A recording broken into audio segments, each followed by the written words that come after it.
তোমাদের বর্তমানে কিন্তু কৃষক বন্ধু বন্ধ হচ্ছে না, তবে আপনার কৃষক বন্ধুরা চালু রাখার জন্য বর্তমানে এই যে অ্যানেক্সারি 1 ফর্মটা এটা কিন্তু ফিল আপ করে আপনাকে জমা করতে হবে। এবার এই ফর্মটা কী কারণে, বর্তমানে যারা যারা কৃষক বন্ধু সুবিধা পেত তাদের বর্তমানে পুনরায় কিন্তু রিভেরিফিকেশান হচ্ছে, কারণ কিন্তু অনেকে ডুপ্লিকেটভাবে অনেকবার কিন্তু কৃষক বন্ধুর সুবিধা পেয়ে যাচ্ছে। একই নামে অনেকগুলি কৃষক বন্ধু তার রয়েছে, আইডি রয়েছে, তো সেক্ষেত্রে অনেক রকমের কিন্তু সমস্যা রয়েছে। তো এইসব কথা মাথায় রেখে বর্তমানে সরকার কিন্তু এই যে যারা যারা কৃষক বন্ধু পেত তাদের পুনরায় কিন্তু রিভেরিফিকেশানের জন্য এই ফর্মটা কিন্তু বার করেছে। এবার এই ফর্মটা ফিল আপ করে আপনাকে জমা করতে হবে যারা যারা কৃষক বন্ধু প্রকল্পের সুবিধা পাচ্ছিল, এবং একই সঙ্গে এদেরকে কিন্তু পিএম কিষানের আয়তায় কিন্তু নিয়ে যাওয়া হবে। তো সেই জন্য আজকে ভিডিওতে দেখে দেবো এই যে অ্যানেক্সারি 1 ফর্মটা আপনি কীভাবে ফিল আপ করবেন, তা প্রতিটা স্টেপ বাই স্টেপ পয়েন্ট আপনাদের বুঝিয়ে দেবো, এবং কোন ভুলগুলি আপনাকে একদম করলে চলবে না, সেই ভুলগুলি করলে আপনার ফর্মটা বাতিল কিন্তু হয়ে যেতে পারে, সেটা আপনাদের জানিয়ে দেবো। এবং ফর্মে যে কৃষক বন্ধু আইডি অর্থাৎ যে কেবি আইডি বসাতে হচ্ছে, এবার এই আইডিটা আপনার আধার নাম্বার বসিয়ে কীভাবে এই আইডিটা অনলাইন থেকে বার করবেন সেটাও কিন্তু এই ভিডিওতে আপনাদের দেখিয়ে দেবো। এবং সঙ্গে এই ফর্মের সঙ্গে কী কী ডকুমেন্টস অ্যাটাচ করবেন, কোথায় ফর্মটা জমা করবেন, ফর্মটা কোথা থেকে পাবেন, সমস্ত কিছু এই ভিডিওতে আপনাদের স্টেপ বাই স্টেপ জানিয়ে দিচ্ছি। সেই জন্য ভিডিওটা প্রথম থেকে শেষ পর্যন্ত অবশ্যই দেখতে থাকুন। সর্বপ্রথম বললে কি এই ফর্মটা আপনি কোথায় পাবেন, দেখুন এই ফর্মটা বর্তমানে আপনি বিডিও অফিস অথবা কিষাণ মান্ডি যে কৃষি অফিস রয়েছে সেখান থেকে আপনি পেয়ে যাবেন, অথবা আপনার যে পঞ্চায়েত অফিস রয়েছে সেখান থেকেও আপনি খুব সহজে ফর্মটা পেয়ে যাবেন, অথবা ভিডিও ডেসক্রিপশানে আমি এর লিঙ্ক প্রোভাইড করে দিয়েছি, সেখান থেকে গিয়েও আপনি ফর্মটা ডাউনলোড করতে পারেন। ঠিক আছে, তো দেখতে পাচ্ছেন এখানে অ্যানেক্সারি 1 কৃষক বন্ধু ভেরিফিকেশনের এই যে ফর্মটা কীভাবে ফিল আপ করবেন ভালো করে মনোযোগ সহকারে দেখে নিন।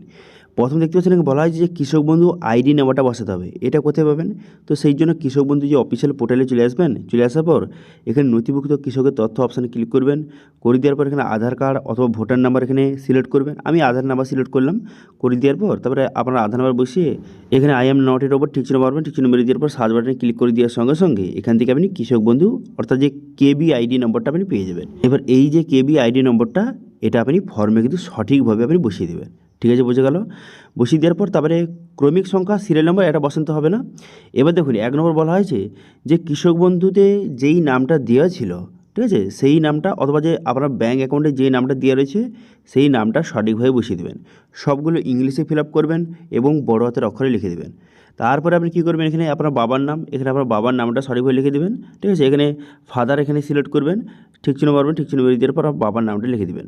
তারপর ঠিকানা এখানে অ্যাড্রেসটা বসিয়ে দেবেন সঠিকভাবে। বসিয়ে দেওয়ার পর তারপর আপনি কী করবেন, এখানে বলা হয়েছে যে জেলা, ডিস্ট্রিক্টের নামটা সঠিকভাবে বসিয়ে দেবেন। ঠিকানাতে আপনি আপনার ভিলেজ, পোস্ট অফিস, পুলিশ স্টেশনে বসাবেন। তারপর ডিস্ট্রিক্টের নামটা নিচে বসিয়ে দেবেন। বসিয়ে দেওয়ার পর তারপরে ব্লক, এখানে ব্লকের নাম বসিয়ে দেবেন। বসিয়ে দেওয়ার পর তারপরে গ্রাম পঞ্চায়েত, এখানে গ্রাম পঞ্চায়েতটা সঠিকভাবে লিখে দেবেন। তারপর এখানে ঠিকানা, এখানে বলা হয়েছে ভিলেজ, ভিলেজের নামটা সঠিকভাবে কিন্তু লিখবেন। সবগুলো কিন্তু বড় হাতের অক্ষরে এবং ইংলিশে কিন্তু ফিল আপ করবেন, এবং কালো পেনে করলে ভালো হয়।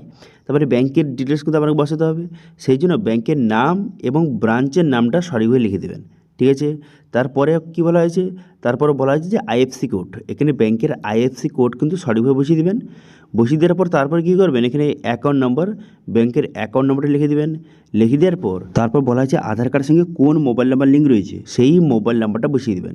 ঠিক আছে, তারপর এখানে বলা হয়েছে যে আধার নাম্বার, আপনার আধার কার্ডের নাম্বারটা সঠিকভাবে লিখে দেবেন। লিখে দেওয়ার পর এপিক নম্বর অর্থাৎ যে আপনার ভোটার কার্ডের নাম্বারটা সেটা কিন্তু সঠিকভাবে লিখে দেবেন। ঠিক আছে, তারপর এখানে বলা হয়েছে যে বর্তমানে এসি নম্বর অর্থাৎ অ্যাসেম্বলি বিধানসভা ক্ষেত্রের নাম্বারটা এখানে সঠিকভাবে বসিয়ে দেবেন, এবং সঙ্গে পার্ট নম্বর এখানে বসিয়ে দেবেন, এবং সঙ্গে সিরিয়াল নাম্বারটা বসিয়ে দেবেন। ঠিক আছে, আপনি আপনার ভোটার নাম্বার সার্চ করেও আপনি খুব সহজেই এই নাম্বারগুলি পেয়ে যাবেন। ঠিক আছে, সে সবগুলো ডিটেলস কিন্তু একে একে সঠিকভাবে বসিয়ে দেওয়ার পর তারপর আপনি কী করবেন, তারপর বলা হয়েছে যে 2026 সালে যে ভোটারের জন্য যে এএসডিডি তালিকায় কি আপনার নাম রয়েছে, অর্থাৎ যে যে এসআর যখন হয়েছিল কেউ যদি অনুপস্থিত থাকে, সেই সময় কেউ যদি মারা গিয়ে থাকে, অন্য জায়গায় চলে গিয়ে থাকে, সেক্ষেত্রে এসআর যদি আপনি না করেন, সেক্ষেত্রে কিন্তু এই তালিকা একটি তৈরি করা হয়েছিল আর কি। এবার সেই তালিকায় কি আপনার নামটা রয়েছে, এখানে ইয়েস বা নো এখানে লিখে দেবেন। তারপর বলা হয়েছে এসআর যে ট্রাইব্যুনাল পেন্ডিং লিস্টে কি আপনার নাম রয়েছে, যদি থেকে দেখি ইয়েস করবেন, অন্যথায় নো করবেন। অথবা সিএতে কেউ আবেদন করেছিলেন, এখন মধ্যে কি পেন্ডিং রয়েছে, যদি হয়ে থাকে ইয়েস করবেন, অথবা এখানে নো কিন্তু লিখে দেবেন। ঠিক আছে, তারপর বলা হয়েছে যে পিএম কিষানে আপনি কি সুবিধা পান, যদি পেয়ে থাকেন ইয়েস করবেন, অন্যথায় এখানে নো করে লিখে দেবেন। তারপর বলা হয়েছে যে পেশা, আপনি কি কাজ করেন, কি আপনি কৃষক নাকি এখানে বিভিন্ন কাজের কিন্তু নাম দেওয়া রয়েছে, যেটা ক্ষেত্রে আপনার ক্ষেত্রে যেটা হয় সেটা আপনি এখানে লিখে দেবেন, ঠিক আছে, ইংলিশে লিখবেন।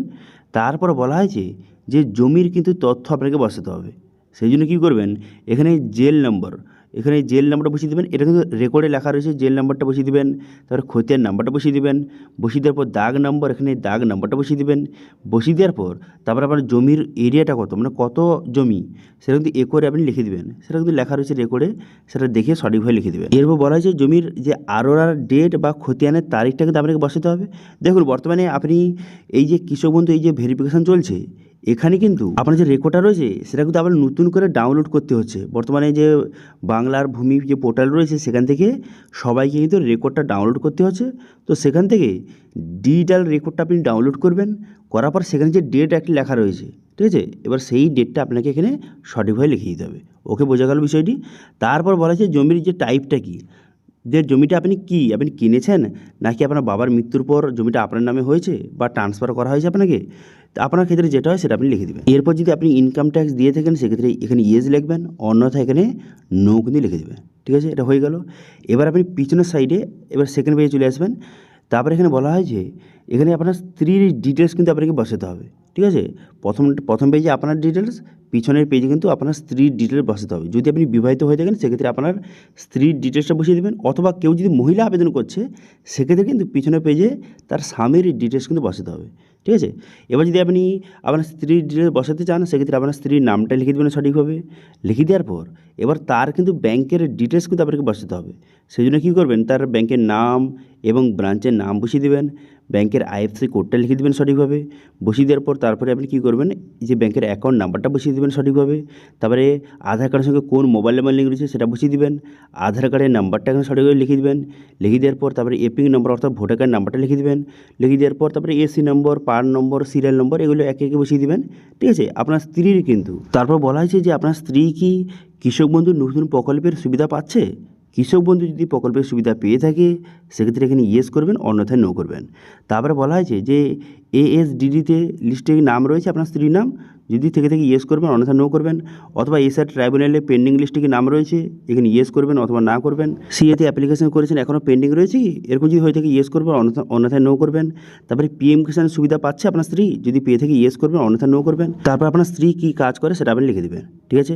তারপরে অঙ্গীকারপত্র, এখানে কিন্তু বলে দেওয়া হয়েছে যে আপনি যে ফর্মটা ফিল আপ করেছেন আমার নিজের মতে বা আপনার জ্ঞানে এখানে ফর্মটা ফিল আপ করেছেন, কোনো যদি ভুলভাল ফিল আপ করেন সেক্ষেত্রে আপনার বিরুদ্ধে আইনি ব্যবস্থা নেওয়া হবে, এরকম একটি যে ডিসক্লেমার এখানে বলে দেওয়া হয়েছে, ঠিক আছে। এরপর আপনি কী করবেন, এরপর নিচে আসবেন, নিচে আসার পর এখানে কিন্তু আপনার সিগনেচার করতে হবে, এখানে সঠিকভাবে সিগনেচার করে দেবেন, ব্যাস সিগনেচার করে দেওয়ার পর আর আপনাকে কোনো কিছু করতে হবে না। আর এর নিচে কিন্তু এগুলো অফিস কিন্তু ফিল আপ করবে। তো এইভাবে ফর্মটা সঠিক ফিল আপ করবেন।